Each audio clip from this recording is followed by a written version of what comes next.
पावसाची संततधार सुरू असलेली दिसते आणि आज सुद्धा मान्सून पूर्व पावसाने अगदी पहाटेपासूनच पालघर आणि या सगळ्या परिसरामध्ये हजेरी लावली आहे। या पावसामुळे भात शेतीचं मोठ्या प्रमाणावरती नुकसान होत आहे, त्यामुळे बळीराजा काहीसा हवालदिल सुद्धा झालाय। भात शेतीचं नुकसान कशा पद्धतीने झालेलं आहे, किती परिसरामध्ये झालंय, इथला आढावा घेतलाय आमचे प्रतिनिधी संतोष पाटील यांनी। पालघर जिल्ह्यात गेल्या काही दिवसापासून सातत्याने जो पाऊस आहे तो सुरू आहे। आजही मान्सून पूर्व पावसाने पहाटेपासून हजेरी लावली।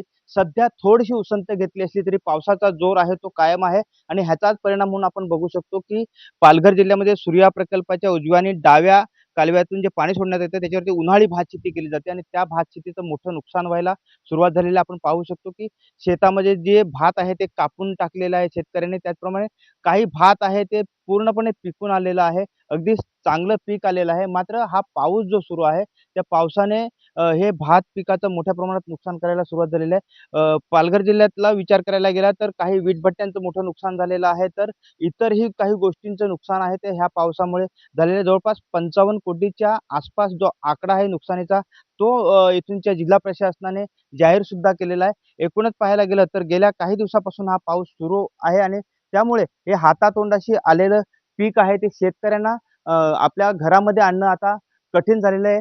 एकूणच पाहायला गेलं तर ह्या मान्सून पूर्व पावसाने मोठं नुकसान आहे ते पालघर जिल्ह्यात पाहायला मिळतंय।